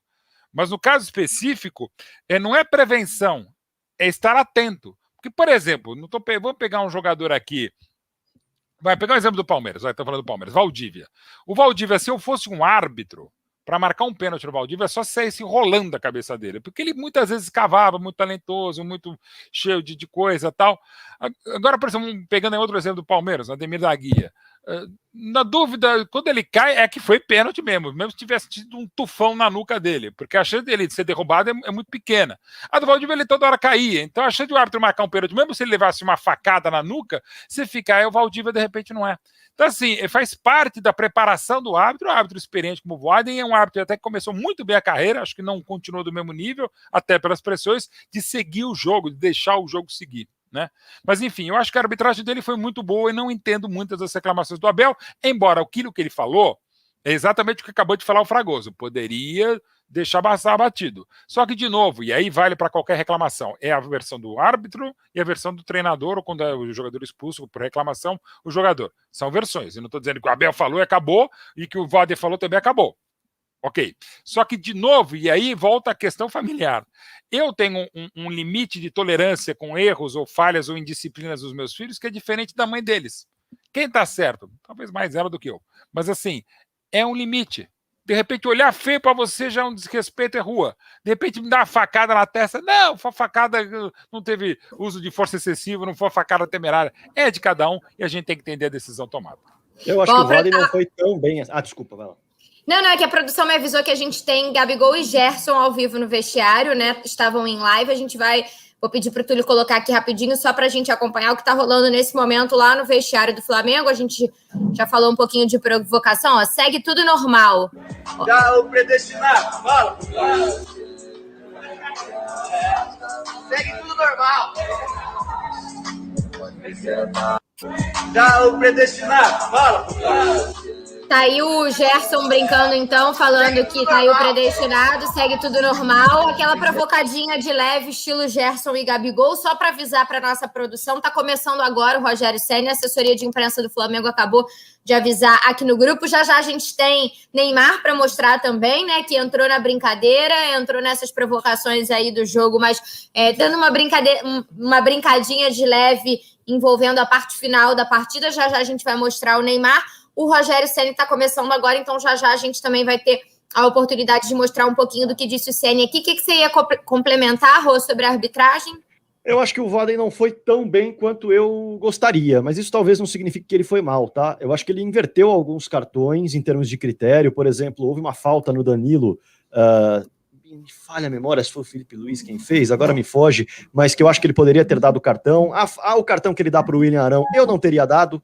Por exemplo, eu teria dado o cartão no Diego. Eu acho que ele, na verdade, perdeu um pouquinho a mão nos cartões no começo e depois ele passou a administrar. E aí, fatalmente, isso começou a pesar naturalmente. Então, eu acho que ele teve alguns equívocos, sim, em relação a cartão, mas nada que prejudicasse o andamento da partida. E também, quando você tem um árbitro, você tem um ser humano ali e, além de tudo, você tem de ter controle emocional para se manter em campo. Eu acho que faltou controle emocional para o Abel Ferreira se manter em campo e ajudar a equipe do Palmeiras. Enquanto o Rogério não começa, vamos piscar o Neymar aqui rapidinho para a gente ver o que disse o Neymar, né? Que estava lá de Paris acompanhando o jogo. Vamos ver se eu consigo, vou abrir aqui no Instagram para eu conseguir visualizar melhor. Ele diz aí, ó, inscrições de curso de pênaltis estão abertas. Acesse o site neymarjunior.com e adquira já a sua vaga. Brincadeira, tô zoando, jogão. falam Neymar Júnior, né, diante de alguns pênaltis perdidos, já que as cobranças foram até lá longe, né? E aí eu tô vendo aqui que já teve, né, mais uma repercutida, porque alguém responde para ele: Diego Alves pega seus pênaltis de olho fechado, Ney. E aí o Ney responde: pior que ele já pegou um. Então a resenha segue lá no Instagram da TNT Esportes, e é o Neymar entrando na brincadeira, tá sempre de olho em tudo que está acontecendo aqui no Brasil e deu os seus pitacos sobre essa final de Supercopa do Brasil. Já temos Rogério Ceni, estava vendo o pessoal falando aqui que ele estava meio sem áudio, mas acho que agora já temos o Ceni com áudio, né? Vamos ver se a gente vai conseguir colocar aqui para ouvir um pouquinho do que o Rogério vai falar, né? O segundo título dele com o Flamengo, o brasileiro, um título que ele pegou ali a temporada no meio, né? Depois da saída do Jorge Jesus, do Domenech, e aí agora esse título da Supercopa, depois de ter 17 dias de férias e mais, como ele gosta de falar, 22 sessões de treinamento de pré-temporada, que foram 2 semanas, em alguns dias o Flamengo treinou em 2 períodos, então o Rogério sempre fala muito desse número, que foram 22 sessões de treinamento. Então já a gente vai ouvir as perguntas dos colegas jornalistas que estão lá em Brasília, para colocar aqui no Rogério. Enquanto ele não entra ele mesmo falando sobre essa conquista, queria saber de vocês como é que vocês veem esse início de trabalho do Rogério Ceni, que já levou de paulada no Flamengo, de criticada, já pediram para sair, falaram que não ia dar certo, volta Jorge Jesus. Como é que vocês veem esse começo de trabalho do Rogério, Mauro, Rodrigo? Muito bom, né? Pô, campeão do Brasil. Mas na última rodada, na penúltima rodada, quase tomou alguma campeão do Brasil e chegou no meio do trabalho, teve uma pressão muito grande, não estava se acertando. Mas tem um baita time, um baita elenco, sim, mas vai ser campeão no caso, vai ser bicampeão do Brasil, ganhando um jogo sensacional, emocionante, como foi esse de Brasília. Eu confesso, e o Rogério pensa igual, que poderia ele e o Flamengo estarem num estágio superior, mas que pode chegar lá com o tempo de trabalho e exatamente esse tempo de treinamento, como você destacou, Monique. E dentro do que a gente fala, é claro que o tempo de treinamento é fundamental no trabalho do Rogério Ceni, porque no Fortaleza foi assim. Era outro nível de jogador, outro nível de pressão, tudo bem, mas o método do Rogério Ceni é o método que ele está aplicando, do mesmo jeito que ele aplicou no Fortaleza. E claro que vai levar tempo. Agora, a inteligência do Rogério em utilizar o William Arão. O William Arão não foi tão bem hoje, tá? Não foi tão bem hoje. Mas esse, digamos assim, movimento, assim como o Diego, sendo um meio-campista mais recuado para ter a qualidade, esse tipo de movimento foi ideia do Rogério, foi trabalhado pelo Rogério e funciona muito bem. O time do Flamengo hoje joga com 8 jogadores no campo de ataque com qualidade para finalizar. Poucos times no Brasil têm isso hoje. Então, é mérito do Rogério, sim, pouco tempo de trabalho. A Supercopa do Brasil não tem de ser, para mim, um divisor de águas para ninguém. Depois de um jogo desse, os dois são campeões em termos de desempenho e performance. Um levou a taça para casa porque foi melhor nos pênaltis. Agora, o trabalho do Rogério nesse começo é bom. E, claro, no Brasil há um imediatismo cultural muito eminente, todo mundo sabe disso. Mas eu acho que a diretoria do Flamengo vai trabalhar tempo suficiente com o Rogério, depois de 2 taças conquistadas, para ele desempenhar o trabalho que ele imagina e que ele fez no Fortaleza. Tão campeão, ele quer ser também no Flamengo e tem bola, cabeça e elenco para isso. O Ceni está no ponto, vamos colocar aí então? Vamos ouvir um pouquinho do Rogério. Um pedaço do segundo tempo, onde realmente o time jogou abaixo do que vinha jogando. O Rafael Melo, do canal Rafa Melo. Ceni, parabéns pelo título. Como um grande goleiro que você foi, qual a sua avaliação sobre a atuação e o peso de Diego Alves na taça conquistada hoje? Com sua experiência, você deu alguma dica para ele nessa decisão? Bom, eu fico feliz por alguns motivos, né? O primeiro deles foi que em dezembro o Diego estava para sair do Flamengo. E eu sei o valor da experiência de um goleiro aos 35 anos, o que ele pode acrescentar, não só com defesas, né? Mas no dia a dia, no diálogo, na comunicação. Então eu fico feliz de fazer parte. Eu acho que ele devolve muito à nação rubro-negra hoje o esforço que foi feito para a permanência dele aqui. Esse é o primeiro ponto. Sobre os pênaltis, eu digo para você que é mais fácil estar lá embaixo do gol do que como treinador ali fora. Mas é 100% mérito dele. Eu nunca nem toco nesse assunto com os goleiros, porque eu acho que é muito da percepção, é muito intuitivo para o goleiro, né? E ele teve uma coisa muito importante, ele acreditou até o fim, porque 2 pênaltis abaixo, faltando 2 cobranças, é muito difícil você reverter. Só mostra o grande goleiro que ele é e o acerto que nós tivemos e mantê-lo por mais um ano defendendo as cores do Flamengo. O Mauro Santana, do canal do Mauro Santana, Rogério Boa A gente veio uma resposta muito boa do Rogério, né? Porque de fato foi uma grande novela essa renovação do Diego Alves, até um pouco semelhante com o que aconteceu agora com o Rafinha. E de fato era muito importante ter um nome como o Diego Alves no elenco. O Hugo está num processo de construção, né, da sua história no futebol profissional. E aí a gente vê um depoimento bem bacana do Rogério em relação a isso. Vamos ouvir um pouquinho mais aí sobre os batedores, tirar o Gerson e o Bruno Henrique. A beira do campo falou, não tira ele para ele bater o pênalti. Eu falei, Bruno, você consegue? Ele falou, não consigo mais, não aguento mais. Então, mediante isso, eu não posso deixar um jogador dentro do campo. Tanto que o Michel entrou no lugar dele, converteu a sua cobrança. O João, a hora que nós começamos a perder um pouco mais o meio, eu tentei dar um pouco mais de proteção. Gerson já batendo cansaço por causa da temperatura. Everton já um pouco cansado. As opções foi muito mais para repor fisicamente o time do que para qualquer outra coisa. Nós tentamos manter o time firme e forte, porque nós estávamos à frente do jogo. Não fizemos substituições defensivas. O Mateuzinho, a entrada dele se deu porque o Isla já tinha o cartão amarelo e começou a ficar um jogo perigoso, apesar dele ter ficado alguns dias parado por lesão, mas eu achei que era o momento dele entrar. E as outras substituições são substituições naturais que a gente faz, são as opções que a gente tem do meio para frente, que a gente tem feito costumeiramente nos últimos jogos. Esse ponto é importante porque mostra que o Palmeiras empurrou o Flamengo para trás no início do segundo tempo, então não era o objetivo do Rogério esperar um pouco o Palmeiras. Eu, assim, sou um cara muito feliz porque os caras que trabalham comigo, eles não lideram apenas pelas palavras, sabe? Eles lideram pelo exemplo. Eu acho que essa geração de jogadores mais experientes e que ganhou tudo pelo Flamengo mostra que ainda tem fome de vencer. E é uma das coisas que eu falo para eles, principalmente os mais experientes, né? O caso, sei lá, do Felipe Luiz, do Diego, dos Diegos, né? Everton, que fez 32 anos ontem.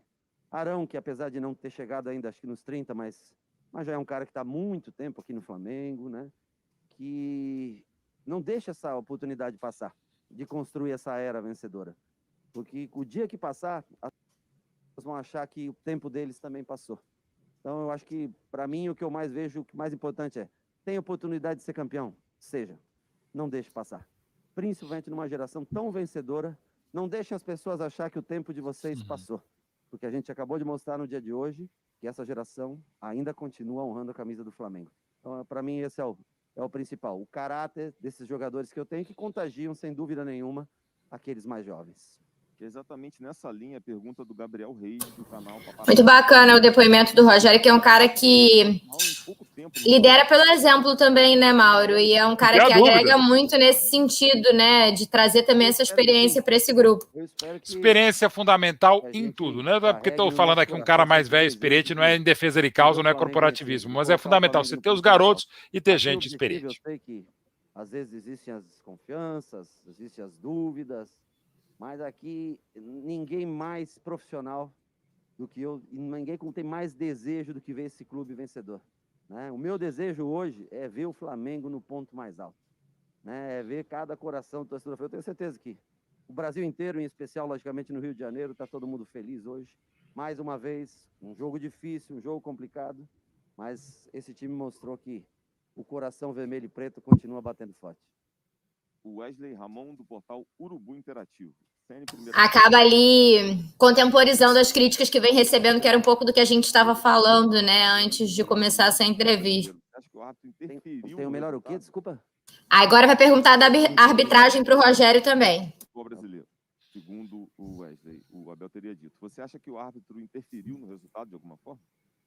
Olha, eu prefiro pensar, primeiro, é um técnico europeu, né, uma pessoa que veio de fora, extremamente educada. Eu prefiro pensar que foi no momento de calor do jogo. Eu não sei se foi no momento que ele foi expulso, se foi no final do jogo. Eu também acho que é normal. Quando a derrota ela acontece, a gente tenta arrumar a subterfúgio mais fria. Ele mudaria, tanto que foi marcado um pênalti a favor do Palmeiras. Não houve nenhuma expulsão. A única expulsão foi a do treinador, o que não envolve diretamente o jogo em si.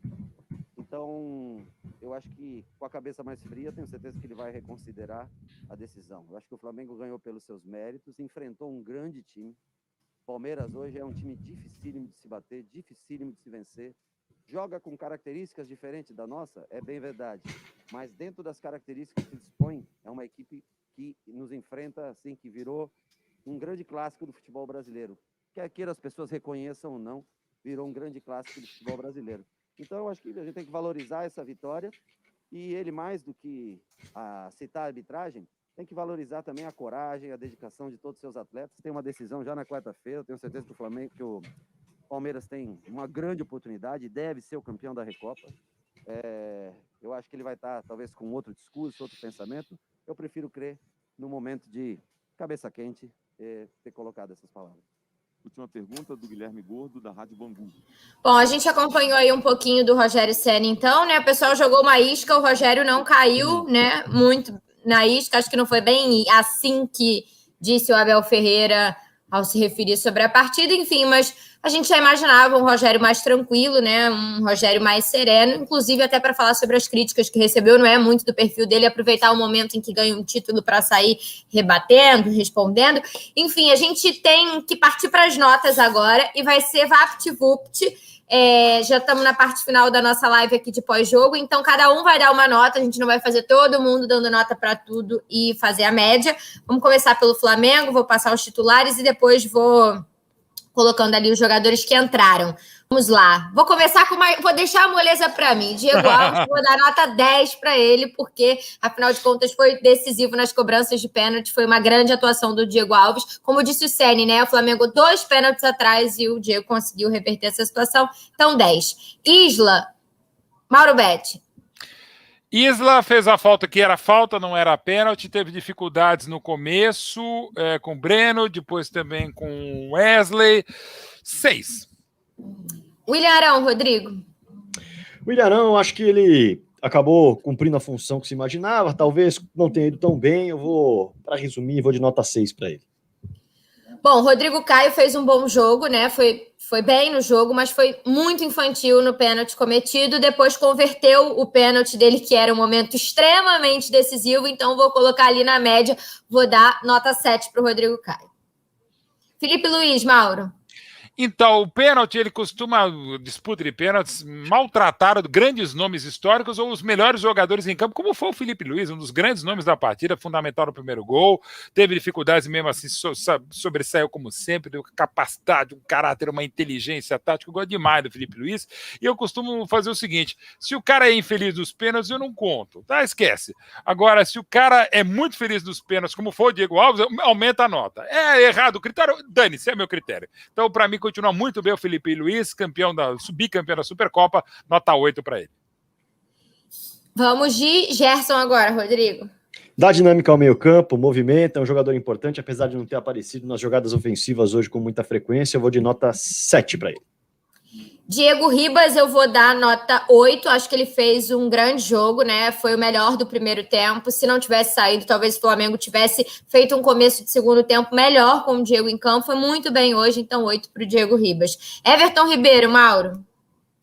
De novo, não foi bem, se você já destacou, eu falei um pouquinho, queria falar de novo. É um jogadorzaço, para mim, um grande jogador no Brasil de 11 a 20. Claro, teve interregno no mundo árabe, Neymar é outro patamar, tem vários jogadores fora do Brasil, mas o que ele fez pelo Coxa, faria pelo Cruzeiro e continua fazendo pelo Flamengo é demais. Mas, de novo, hoje uma partida bastante discreta, 5,5 para o Everton Ribeiro.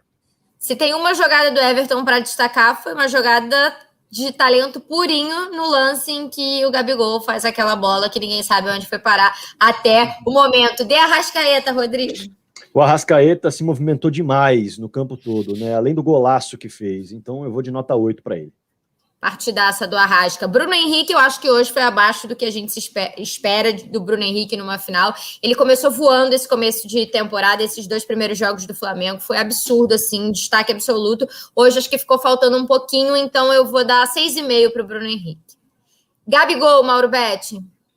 Ele é fera, né, cara? Vai lá, faz o primeiro gol, perde esse gol inacreditável, na grande jogada do Everton Ribeiro, na única dele e tal, mas ele é muito importante, o pênalti decisivo naquele momento, bateu o pênalti em câmera lenta o suficiente para tirar desse goleiraço que é o Everton, bateu de novo muito bem, é o artilheiro agora, ultrapassando o Renato Abreu histórico, mais uma grande conquista.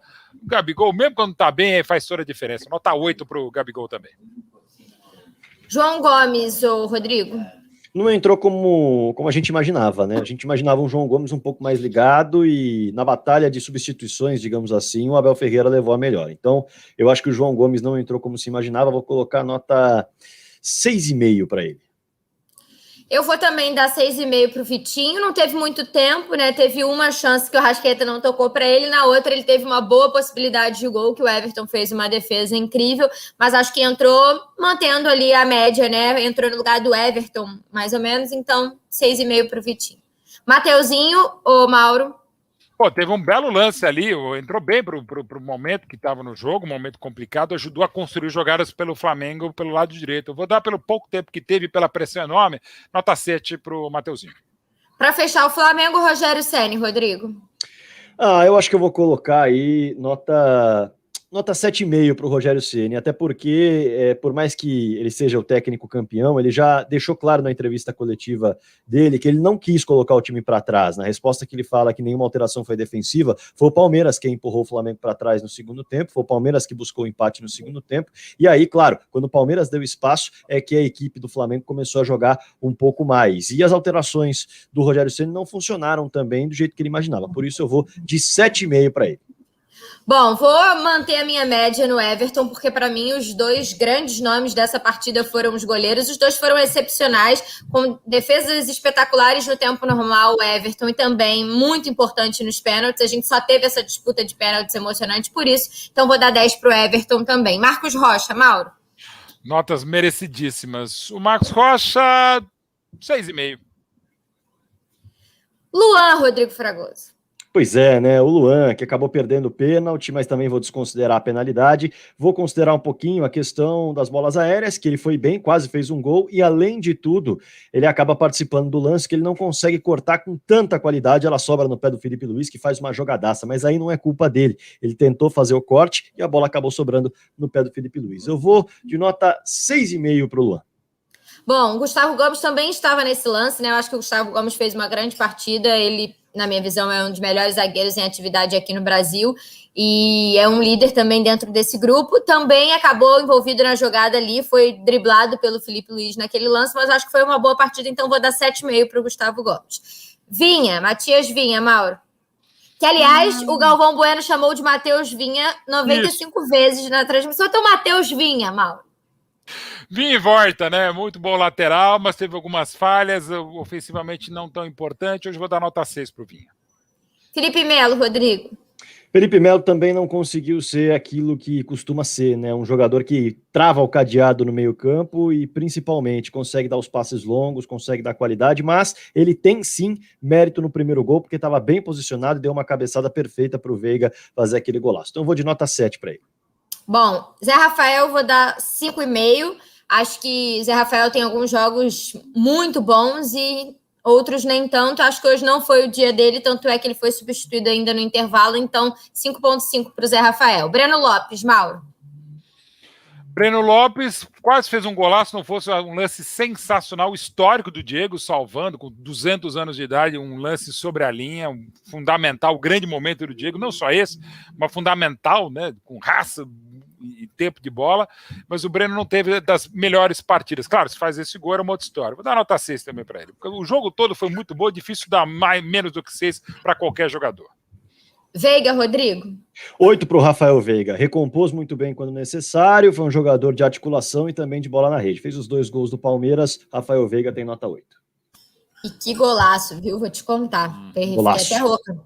Wesley, eu vou dar nota 7,5 para o Wesley. Eu acho que ele foi bem no jogo. E depois, é claro, ele tinha um cartão amarelo.